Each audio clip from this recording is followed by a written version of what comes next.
بسم اللہ الرحمن الرحیم۔ السلام علیکم ناظرین، آج ہم آپ کو حضرت ابراہیم علیہ السلام اور حضرت سارہ رضی اللہ تعالیٰ عنہ کی شادی کا قصہ سنائیں گے کہ کس طرح اللہ تعالیٰ نے حضرت ابراہیم علیہ السلام کو دنیا میں ہی حور کی مانند ایک نیک سیرت بیوی عطا کی۔ وہ بیوی بادشاہ وقت کی بیٹی حضرت سارہ سلام اللہ علیہا تھی، اور حضرت ابراہیم علیہ السلام کی پیشانی میں چمکتا وہ نور در حقیقت نور محمدی تھا، جسے دیکھ کر حضرت سارہ سلام اللہ علیہا حضرت ابراہیم علیہ السلام پر عاشق ہو گئی تھی۔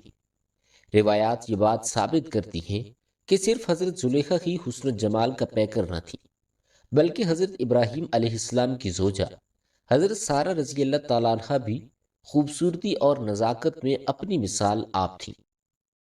شادی کے کچھ عرصہ گزر جانے کے بعد جب حضرت ابراہیم علیہ السلام نے مصر جانے کا ارادہ باندھا تو حضرت سارہ رضی اللہ تعالیٰ عنہ بھی سفر کے لیے بضد ہوئیں۔ انہوں نے کہا کہ اے رسول خدا، جب آپ کے بغیر زندگی گزارنا نامحال ہے تو کیوں نہ میں بھی آپ کے ہمراہ چلوں۔ حضرت ابراہیم علیہ السلام نے جواب دیا کہ تمہارا باپ تمہیں اس کی کبھی اجازت نہیں دے گا۔ حضرت سارہ سلام اللہ علیہا نے جواب دیا کہ میرے شوہر کے وجود کی قدر کے سامنے میرے باپ کی قدر کوئی معنی نہیں رکھتی۔ اگر وہ اجازت نہ دیں تب بھی میں ضرور آپ کے ہمراہ چلوں گی، کیونکہ آپ کی ہمسری کے بغیر زندگی یقیناً وبال ہے۔ حضرت سارہ رضی اللہ تعالیٰ عنہ نے حضرت ابراہیم کے ساتھ جانے کے لیے جب اپنے والد سے رخصت طلب کی تو انہوں نے بخوشی اجازت دے دی۔ یوں حضرت ابراہیم علیہ السلام اپنی زوجہ حضرت سارہ سلام اللہ علیہا کو لیے شہر سے بحکم خداوندی نکلے تو راستے میں لوگوں نے آپ کو روکنے کی بڑی کوشش کی اور ساتھ ہی خبردار بھی کیا کہ مصر کا بادشاہ بڑا ظالم اور جابر ہے، وہ عورتوں کا بے حد دل دادا ہے، بالخصوص نو عمر اور خوبصورت عورتوں پر بہت جلدی عاشق ہو جاتا ہے۔ مصر کے راستے میں اس بادشاہ کے ہر وقت 10 آدمی متعین رہتے تھے جو دور دراز سے مال و اسباب لے جانے والوں کو لوٹ لیتے تھے اور پھر انہیں پکڑ کر بادشاہ کی بارگاہ میں پہنچا دیتے۔ یہاں تک کہ اگر کوئی سوداگر اپنی کسی عورت کو ساتھ لے کر جاتا تو وہ اس سے اس کی عورتوں کو بھی چھین لیتے۔ یہ سن کر حضرت ابراہیم علیہ السلام پریشان ہو گئے اور خدشہ ظاہر کرنے لگے کہ کہیں حضرت سارہ سلام اللہ علیہا کو کوئی خطرہ نہ پہنچے، کیونکہ حضرت ابراہیم علیہ السلام جانتے تھے کہ حضرت سارہ سلام اللہ علیہا کے حسن کی مانند کوئی دوسرا حسین جہاں میں موجود نہیں، مگر انہیں ساتھ لے جانے کے سوا کوئی چارہ بھی نہ تھا، کیونکہ حضرت سارہ بھی بضد تھیں اور حکم خدابندی بھی یہی تھا۔ لہٰذا حضرت ابراہیم علیہ السلام نے خدشے کے پیش نظر حضرت سارہ کے قد کے برابر ایک صندوق تیار کروایا۔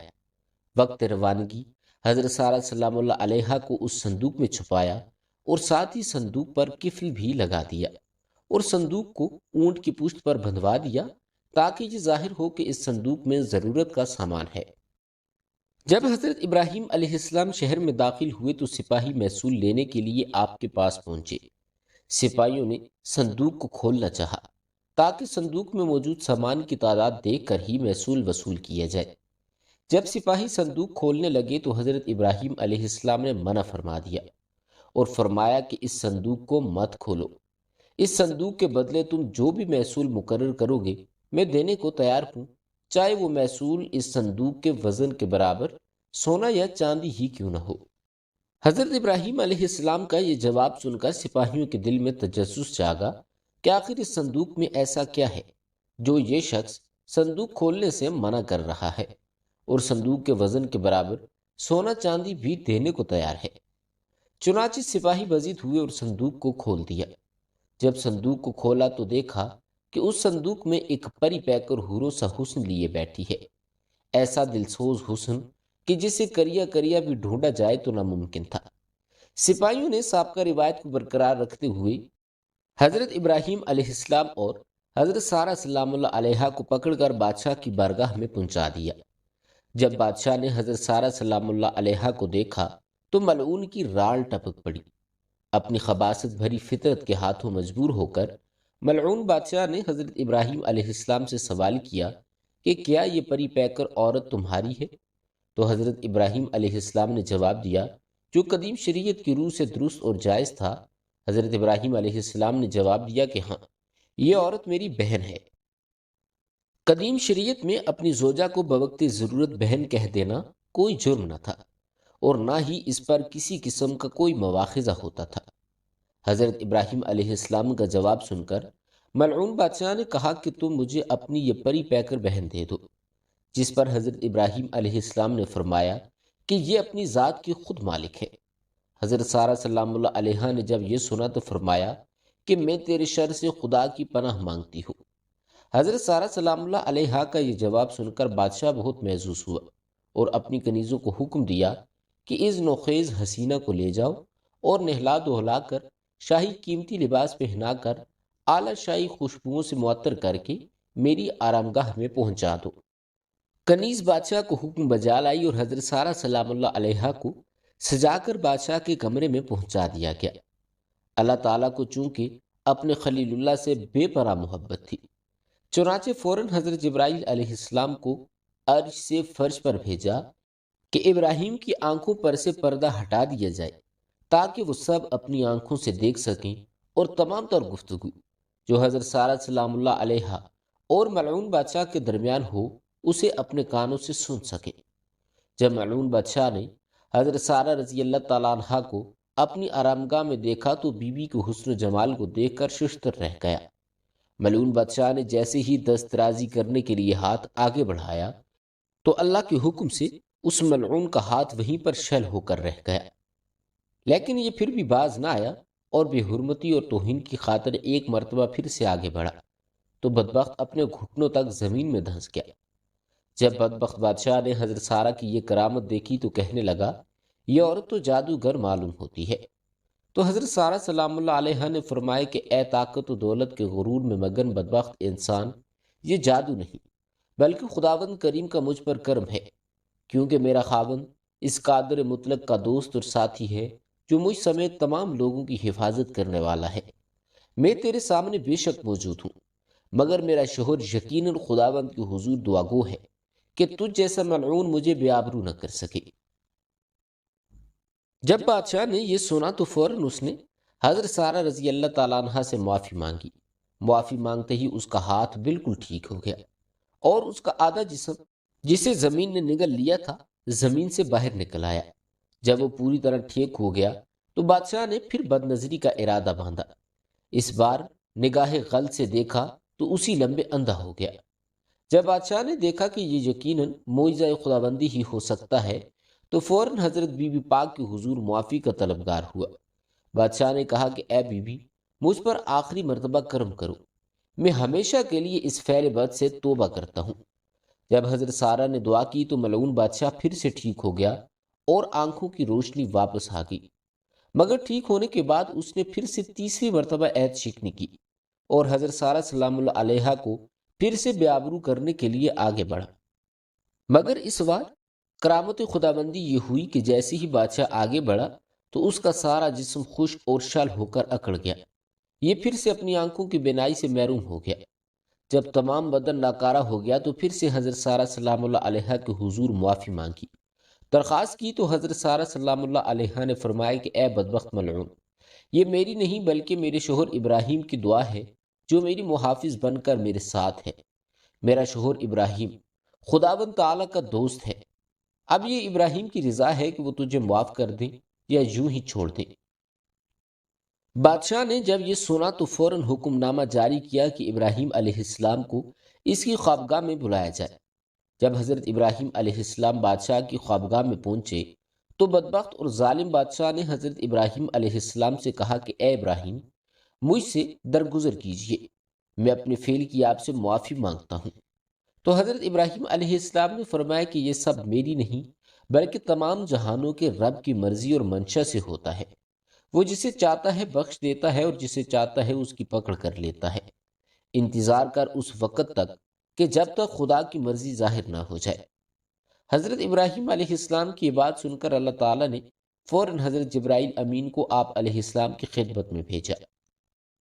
حضرت جبرائیل علیہ السلام آپ کی بارگاہ میں حاضر ہوئے اور فرمایا کہ اے ابراہیم، خداوند تعالیٰ نے آپ کو سلام بھیجا ہے اور فرمایا ہے کہ جب تک یہ بدبخت بادشاہ یہ ملک اور اس کا تمام تر خزانہ آپ کے حوالے نہ کر دے تب تک اسے معاف مت کیجیے گا۔ حضرت ابراہیم علیہ السلام نے اللہ تعالیٰ کا فرمان حرف بحرف بادشاہ کو بتا دیا۔ بادشاہ نے جب حکم الہی سنا تو اپنی تمام تر مال و دولت اور حکومت حضرت ابراہیم علیہ السلام کے حوالے کرنے کا فیصلہ کر لیا۔ جب بادشاہ نے تمام حکومت اور اختیارات آپ کو سونپ دیے تو حضرت ابراہیم علیہ السلام نے اللہ کے حضور بادشاہ کے حق میں دعائے خیر کی، جس سے بادشاہ دوبارہ سے صحت مند اور تندرست ہو گیا۔ روایات یہ بات ثابت کرتی ہیں کہ حضرت ابراہیم علیہ السلام نے اس وسیع و عریض حکومت کے دو حصے کر دیے۔ ایک حصہ جو کنعان کے نام سے موسوم تھا، وہ حصہ حضرت ابراہیم علیہ السلام نے خود رکھ لیا اور دوسرا حصہ واپس اس بادشاہ کے حوالے کر دیا۔ اپنے غلط رویے کی تلافی کے طور پر بادشاہ نے ایک نہایت ہی خوبصورت دوشیزہ حضرت سارہ سلام اللہ علیہا کو بطور تحفہ پیش کر دیا اور کہا کہ میں نے خدا کی نیک بندی کی بے حرمتی کی اور فعل بد سر انجام دینا چاہا۔ میرے اس سراسر گناہ کے باوجود آپ نے مجھ سے درگزر کیا اور میرے لیے خداوند کی حضور معافی کی طلبگار ہوئی، لہذا شکرانے کے طور پر میرا یہ دیا گیا تحفہ قبول فرمائے، جسے حضرت سارہ نے بخوشی قبول فرما لیا۔ حضرت سارہ سلام اللہ علیہا کو یہ خدشہ لاحق تھا کہ بحیثیت شور نہ جانے حضرت ابراہیم علیہ السلام ان کے بارے میں کیا سوچیں۔ جب یہ خدشہ حضرت ابراہیم کے علم میں آیا تو انہوں نے حضرت سارہ سلام اللہ علیہا سے فرمایا کہ اے سارہ، اپنے دل میں کسی بھی قسم کا وہم مت رکھیے، میں وہ سب جانتا ہوں جو آپ کے اور بادشاہ کے درمیان ہو گزرا۔ میرے خداوند کریم نے میری نظر سے غیب کا پردہ ہٹا دیا تھا، اسی وجہ سے جو باتیں آپ کے اور بادشاہ کے درمیان ہو گزری میں ان سے پوری طرح واقف ہوں۔ بادشاہ نے جو کنیز حضرت سارہ کو عنایت کی تھی، حضرت سارہ نے وہی کنیز حضرت ابراہیم کی خدمت پر معمور کر دی۔ اس کنیز کا نام حضرت بی بی ہاجرہ تھا۔ حضرت ابراہیم علیہ السلام کو مصر سے نکلتے ہوئے 10 سال کا طویل عرصہ بیت چکا تھا، مگر اس کے باوجود حضرت سارہ سلام اللہ علیہا اولاد کی نعمت سے محروم تھی۔ اللہ تعالیٰ نے حضرت ابراہیم علیہ السلام کو اولاد دینے کا وعدہ کر رکھا تھا، مگر اس وعدے کی تکمیل کا وقت ابھی نہ آیا تھا۔ ایک دن حضرت ابراہیم علیہ السلام اور حضرت سارہ سلام اللہ علیہا بیٹھے ہوئے تھے کہ آپ کی زوجہ حضرت سارہ نے آپ سے فرمایا کہ میں تو اولاد کی پیدائش کے حوالے سے مکمل طور پر مایوس ہو چکی ہوں، مگر چونکہ آپ سے خداوند تعالیٰ نے اولاد کا وعدہ کر رکھا ہے تو آپ کنیز ہاجرہ سے نکاح کر لیجیے، اگر اللہ نے چاہا تو بہت جلد وہ اپنا وعدہ پورا کر دے گا۔ حضرت سارہ سلام اللہ علیہا کی رضامندی جانتے ہوئے حضرت ابراہیم نے حضرت ہاجرہ سے نکاح کر لیا۔ خدا کی کرنی ایسی ہوئی کہ حضرت ہاجرہ سے نکاح کے محض 1 سال بعد ہی اللہ تعالیٰ نے حضرت ابراہیم علیہ السلام کو فرزند اسماعیل سے نوازا، جو خاتم النبیین حضور اکرم صلی اللہ علیہ وآلہ وسلم کے جد امجد ہیں۔ پہلی زوجہ حضرت سارہ رضی اللہ تعالیٰ عنہ کی وفات کے بعد حضرت ابراہیم نے کتورہ نامی ایک عورت سے نکاح کیا، جس سے حضرت ابراہیم علیہ السلام کو 6 بیٹے نصیب ہوئے، جبکہ اس نکاح کے بعد حضرت ابراہیم علیہ السلام کا ایک اور نکاح بھی مذکور ہے جو ہجور نامی خاتون سے ہے۔ بہت سی روایات اس خاتون کا نام ہجین بھی لکھتی ہیں۔ ان سے بھی حضرت ابراہیم علیہ السلام کے 7 بیٹے پیدا ہوئے۔ امید ہے کہ آپ کو ہماری یہ ویڈیو پسند آئی ہوگی۔ بہت جلد ایک نئی ویڈیو کے ساتھ ملتے ہیں، اپنا خیال رکھیے گا۔